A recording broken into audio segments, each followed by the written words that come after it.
오늘 말씀 신약성경 마태복음 5장 1절부터 12절 말씀, 제가 가진 성경으로 신약성경 5페이지 정도 됩니다. 찾으신 줄 알고 저와 여러분이 한 절씩 번갈아 가면서 교독하고 마지막 절은 합독하겠습니다. 제가 먼저 봉독합니다. 예수께서 무리를 보시고 산에 올라가 앉으시니 제자들이 나아온지라.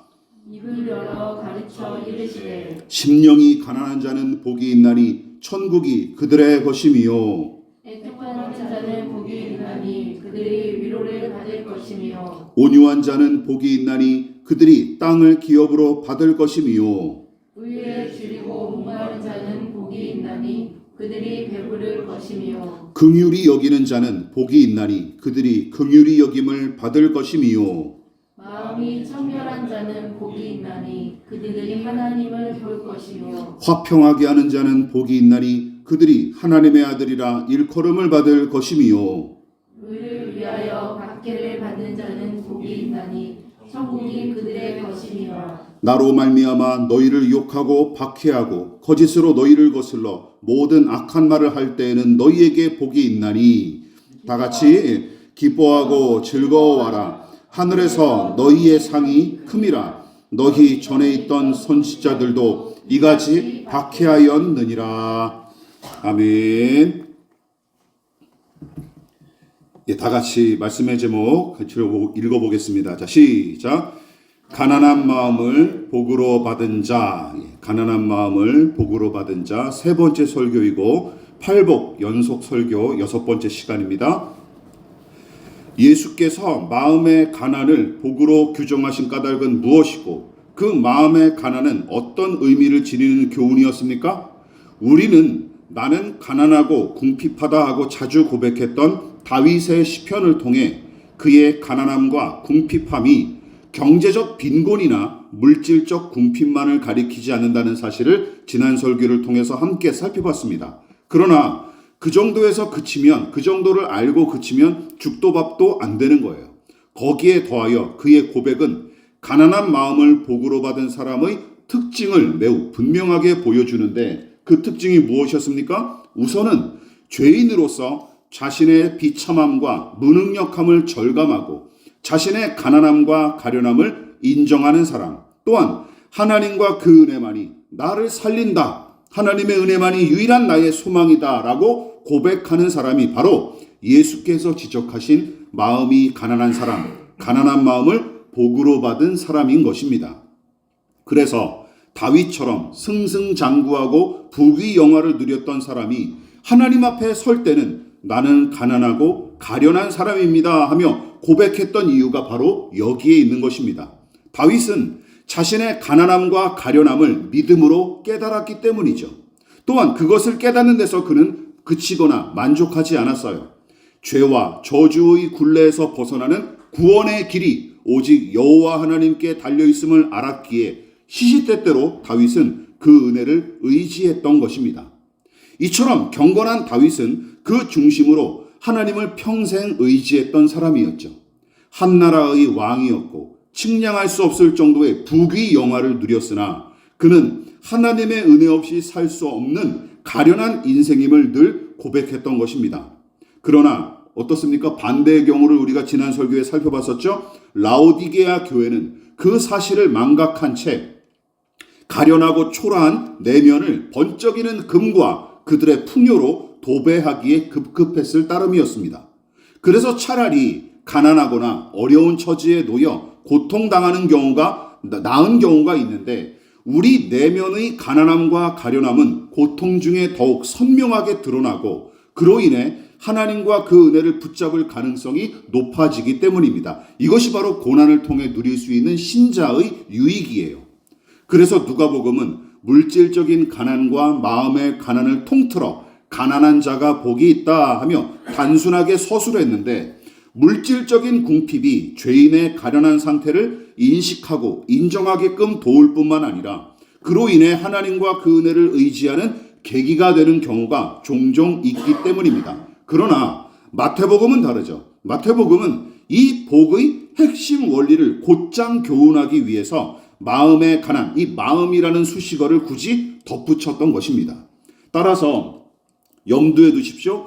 자신의 가난함과 가련함을 직시하고 하나님을 의지하는 마음이 어떤 마음? 가난한 마음이며, 그 마음은 오로지 믿음으로만 얻을 수 있는 하늘의 신령한 복임을 우리는 명심해야 할 것입니다. 물론 대부분 사람은 아직도 물질적으로 풍요롭거나 별탈 없이 늘 평안하게 살아가면 어떻게 이야기하죠? 저 사람 잘 살아간다라고 손쉽게 판단하는데, 여러분, 성경은 하나님과 상관없이 누리는 풍요와 형통 등을 마냥 선하게 보지 않을 뿐더러 오히려 풍요와 형통과 성공에 도취하여 하나님을 무시하고 더불어 자신의 힘과 지혜만 의지하여 살아가는 사람들을 가리켜 성경은 뭐라고 규정하고 있는 거예요? 죄인으로 규정하는 것입니다. 다시 말해 성경은 인간을 어떻게 보고 있어요?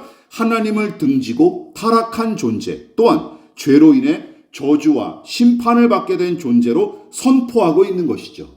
그러니까 인간은 제 아무리 풍요와 형통을 누리며 살지라도 저 스스로 죄의 이 저주와 그 굴레에서 벗어날 능력이 전혀 없고 오히려 하나님의 진노와 심판만 쌓아갈 뿐인 존재인 셈입니다. 이것이 성경이 바라보는 인간관이에요.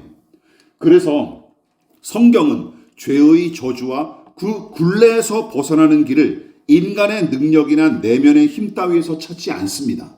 인간에게서 찾지 않아요. 외부에서 찾는데 그것이 바로 죄인에게 일방적으로 베푸시는 하나님의 은혜이고, 그 은혜를 통해 죄인에게 주어지는 것이 바로 무엇입니까? 믿음이라는 것입니다. 그래서 믿음도 은혜로 주어지는 거예요. 이쯤에서 한번 스스로 대답해 보십시오. 여러분은 자신의 가난함과 가련함을 직시하고 인정하십니까? 또한 가난하고 가련한 자신을 구원하고 채워주실 분이 오직 하나님밖에 없음을 인정하고 그분을 신뢰하십니까? 그렇다면 여러분은 이미 복을 받은 사람인 것입니다. 믿음의 복, 가난한 마음을 복으로 받은 사람이에요.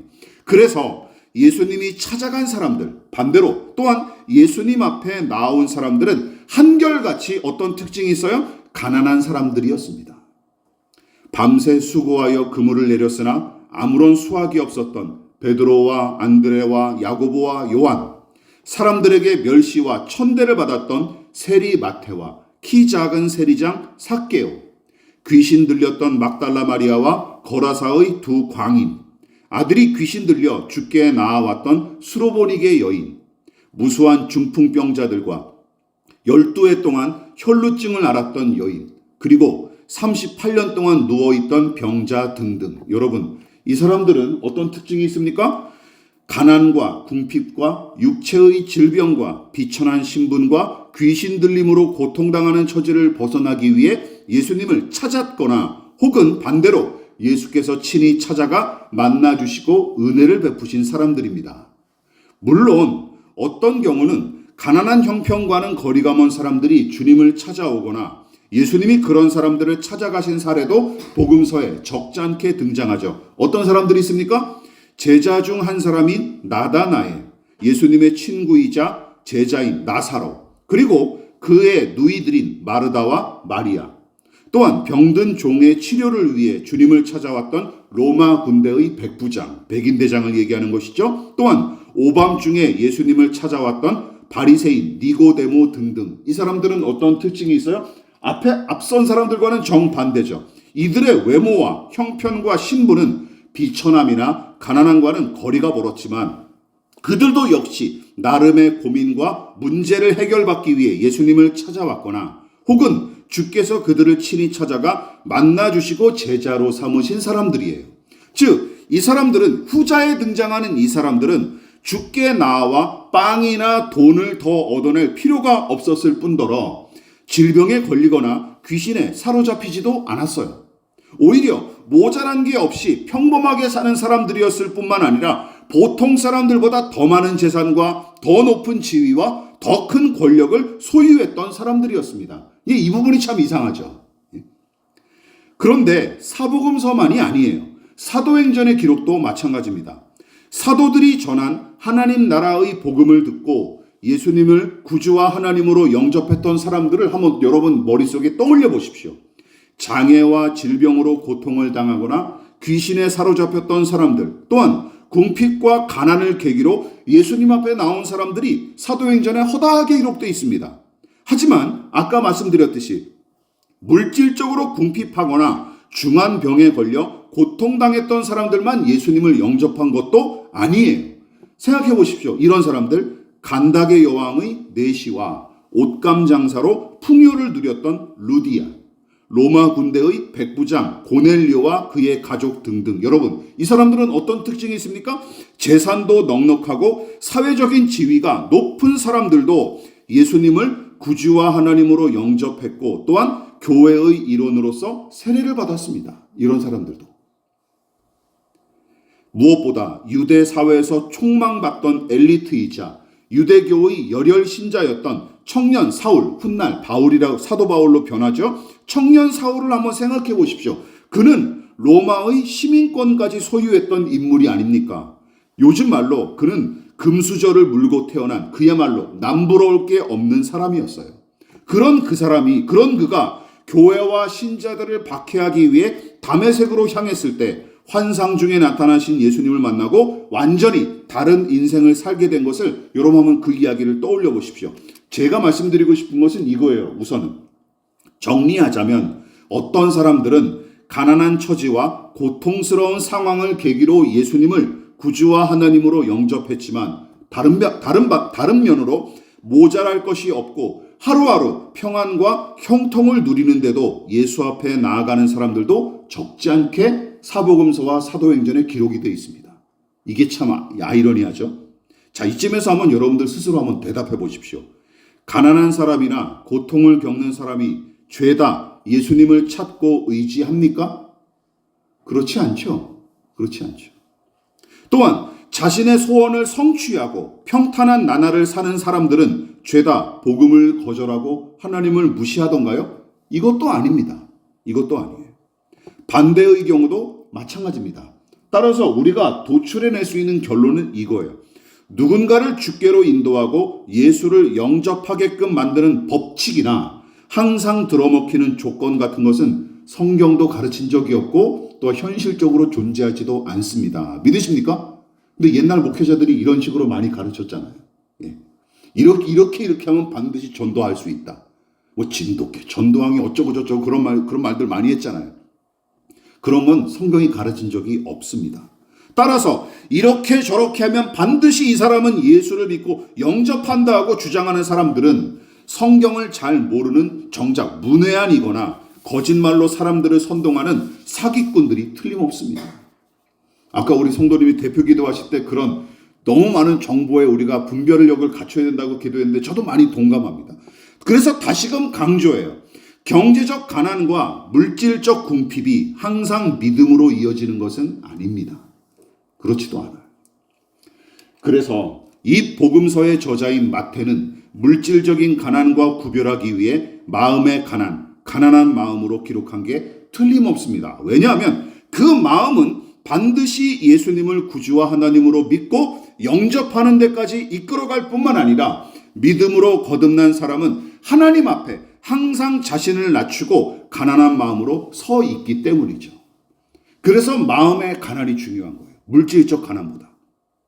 그러나 가난한 마음을 소유하지 못한 죄인은 뿌리를 상실한 꽃나무 같은 자신의 처지를 알지 못할 뿐더러 자신의 지혜와 능력으로 얼마든지 나는 구원과 행복을 얻을 수 있을 거로 착각하기 일쑤인 것이죠.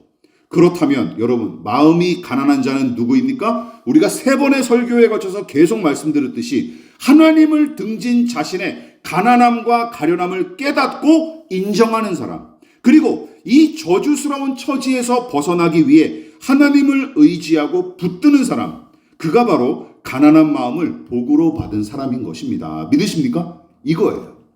이처럼 우리가 중요한 것은 이거예요.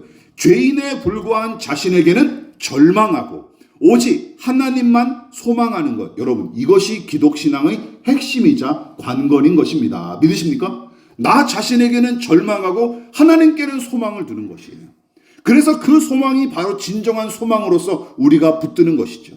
이것이 모든 믿음의 사람에게 나타나는 공통된 특징이자 모든 믿음의 사람의 삶을 관통하는 영적인 원리인 것입니다. 물론 세상과 인생에 관한 지혜와 통찰을 어느 정도 지닌 사람들은 인간이란 존재의 위대함과 고결함과 탁월함을 인정함과 동시에 반대로 그 못지않게 인간의 한계와 결핍과 부조리와 모순과 악함을 직시하고 지적하기 마련입니다. 그러나 인간의 가난함과 가련함을 아는 것만으로는 충분하지 않아요. 그 한계를 뛰어넘는 그 무언가가 우리에게 반드시 필요합니다. 그렇다면 그것이 무엇일까요? 자, 우리는 지금까지 제가 장황하게 사복음서와 사도행전에 등장하는 인물들에 대해서 말씀드리지 않았습니까? 그 인물들의 사례를 통해 믿음으로 예수를 영접한 사람들의 상황과 처지가 각양각색이었음을 살펴봤어요. 그러나 환경과 신분과 이력과 외모와 나이와 성별이 천차만별이었던 그들이 예수님을 영접했을 때는 항상 여러분 두 가지 동일한 특징을 드러냈어요. 누차 강조했듯이 그들은 먼저 자신의 가난함과 가련함을 깨닫고 하나님 앞에 겸손히 자신을 낮춘 사람들이고, 더불어 예수님을 죄인의 그 비참한 처지에서 건져주실 분으로 믿고 의지한 사람들입니다. 이 두 가지 공통점이 있어요. 다시 말해 예수님을 구주와 하나님으로 믿고 영접한 사람들의 처지와 환경은 각양각색일지언정 앞서 언급한 이 두 가지 공통점은 어느 누구도 예외가 없습니다. 어느 누구도 예외가 없어요. 지위가 높든 낮든, 재산이 많든 적든, 건강하든 병들었든, 유명하든 평범하든 상관없습니다. 어떤 공통점? 두 가지. 죄에 사로잡힌 자신의 가난함과 가련함을 알고 예수님을 의지하는 사람. 여러분, 그 사람이 복 있는 사람, 복을 받은 사람인 것입니다. 그렇다면 자신의 가난함과 가련함을 스스로 어떻게 깨달을 수 있을까요? 이게 관건이죠. 또한 그 가련한 처지에 놓인 사람은 어떻게 하나님께 소망을 둘 수 있을까요? 신학 이론을 장황하면서도 상세하게 설명하는 것보다는 성경에 기록된 구체적인 사례를 살피는 것이 훨씬 쉬울 텐데, 바로 바울의 회심 이야기가 거기에 해당하는 아주 좋은 사례입니다. 여러분 잘 들어보십시오. 아까도 한번 언급한 적이 있지만 유대 사회에서 존경받는 가문에서 태어났으며 최고의 율법 교사 가말리엘의 제자이자 일찍이 유대교의 엄한 교훈을 배운 바리새파 사람. 다시 말해서 가난과 궁핍과 비천함과는 너무나 거리가 멀고 남들 앞에 단 한 번도 무릎을 꿇어본 적이 없었을 것 같은 이 청년이 예수님 앞에 바짝 엎드리게 된 까닭은 무엇일까요? 무슨 계기가 있었을까요? 사도행전은 그 이유에 관해 다음과 같이 기록하고 있습니다. 사도행전 9장 3절부터 5절 말씀 같이 읽어볼게요. 자, 시작. 사울이 길을 가다가 다메섹에 가까이 이르더니 호련히 하늘로부터 빛이 그를 둘러 비치는지라. 땅에 엎드려서 들음에 소리가 있어 이르시되 사울아 사울아 내가 어찌하여 나를 박해하느냐 하시거늘 대답하되 주여 누구시니이까? 이르시되 나는 내가 박해하는 예수라. 여러분 어떤 상황이죠? 성경에 익숙하신 분들은 다 알고 계시죠. 교회와 신자들을 박해하기 위해 다마스커스로 발을 타고 달려갈 때까지는 이 청년 사울은 이렇게 생각했을 거예요. 스스로 나만큼 하나님 앞에 헌신적인 사람, 나만큼 의롭고 순결한 사람은 없을 테다 하고 확신했을 것입니다. 그래서 자신감 있게 나와 다른 사람들을 때려 죽이려 간 것이죠. 그러나 빛 가운데 나타나신 예수님을 만난 이 사건을 통해 지금까지 지켜온 그의 신념은 완전히 박살이 나고 말았는데, 어떤 신념? 자기 스스로는 이렇게 생각, 이것은 내가 하나님을 위해 하는 일이다 라고 확신했던 모든 일이 도리어 부활하신 예수님께서 뭐라고 얘기하신 거예요? 너는 도리어 하나님을 회방하고 대적했다 하고 지적하신 게 아니겠습니까? 이 예수님의 지적에 청년 사울은 너무나 큰 충격을 받고 고꾸라질 수밖에 없었습니다. 즉 사울은 예수님과의 만남과 그분의 말씀을 통해 자신의 더러움과 잔인함을 보게 되었고, 그 충격으로 그는 물고기 뱃속의 요나처럼 사흘이나 식음을 전폐하기에 이릅니다. 그 내용이 이어서 나오죠. 같이 한번 또 읽어볼까요? 시작. 사울이 땅에서 일어나 눈은 떴으나 아무것도 보지 못하고 사람의 손에 끌려 다메섹으로 들어가서 사흘 동안 보지 못하고 먹지도 마시지도 아니하니라. 이거는 어떤 상태를 나타내는 것이죠? 엄청난 충격에 사로잡혀서 기겁했던 사울의 모습을 그대로, 심리를 그대로 보여주는 거예요. 싸움터로 향하는 전사처럼 말을 타고 기세등등하게 다마스커스로 향하려던 그가 부활하신 예수님을 만난 이후에는 도리어 사람의 도움을 받아서 질질 끌려가는 모습을 보십시오. 완전히 바뀌었죠. 적극적으로 능동적으로 행하던 그가 이제는 완전히 수동적으로 이제 끌려가는 모습으로 변해버린 거예요. 예수님을 만난 이후에는 오히려 사람의 도움을 받아 끌려가고 앉아 있습니다. 이 얼마나 아이러니한 상황입니까? 따라서 이 사건은 자신의 지식과 종교적 열심과 가문과 이력과 로마 시민권을 믿고 까불던 인생이 비로소 가난하고 가련한 자신의 실체를 마주하고 예수님을 의지하기 시작한 이야기인 거예요. 아주 정확하게 보여주고 있습니다. 자, 그렇다면 중요한 건 이것이죠. 청년 사울은 어떻게 자신의 가난함과 가련함을 볼 수 있었을까요? 사도행전의 기록은 이렇게 이야기합니다. 사울이 부활하신 예수님을 만났고 그분 앞에 엎드려 그 말씀을 들었기 때문이다 라고 우리에게 가르치고 있습니다. 믿으십니까? 예수님을 만났고 그 말씀 앞에 깨어졌다라고 기록하고 있는 거예요. 즉 사울은 부활하신 예수 앞에 전도 유망하고 승승장구하는 청년으로 더는 설 수 없었습니다. 오히려 하나님을 대적하고 반역하는 죄인임을 지적하는 주님의 말씀 앞에 그의 자신감과 오만함은 죄다 박살났을 따름이에요. 그래서 훗날 전도자로 사도로 변한 바울은 이 경험을 토대로 얻은 신학적인 원리를 다음과 같이 정리했습니다. 로마서 3장 20절 말씀 같이 읽어볼게요. 시작. 그러므로 율법의 행위로 그의 앞에 의롭다 하심을 얻을 육체가 없나니 율법으로는 죄를 깨달음이니라. 죄를 깨닫게 하는 율법, 다른 말로 하나님의 말씀은 죄인의 가난한 실체를 폭로하고 정죄할 뿐만 아니라 죄인이 저 스스로 자신의 가난함을 직면하고 인정하도록 이끄는 것입니다. 따라서 도대체 내가 하나님 앞에 무슨 잘못을 저질렀는가? 아니 이렇게 열심히 교회에 출석하고 헌금까지 갖다 바치는데 이 정도면 하나님 앞에 할 도리를 다한 거 아닌가라고 생각한다면 여러분 그런 사람들은 자신의 거듭남과 회심을 의심해야 마땅합니다. 그러나 청년 사울을 보십시오. 그는 예수님과 그 말씀 앞에서 자신의 가난한 실체를 직면하고 기겁할 수밖에 없었어요. 그 전까지는 알지 못했던 자신의 더러움을 깨닫고 사울은 사흘 동안 기절할 수밖에 없었던 것입니다. 물론 이런 종류의 깨달음과 회심이 청년 사울처럼 단번에 그리고 강력하게 임하는 경우도 있지만 저 같은 사람의 경우처럼 오랜 시간에 걸쳐 서서히 일어나는 경우도 적지 않습니다. 믿으십니까? 예, 시간차는 분명히 사람마다 다 달라요. 하지만 시간과 모양새는 다를지라도 원리는 동일합니다. 무엇입니까? 이게 중요하죠.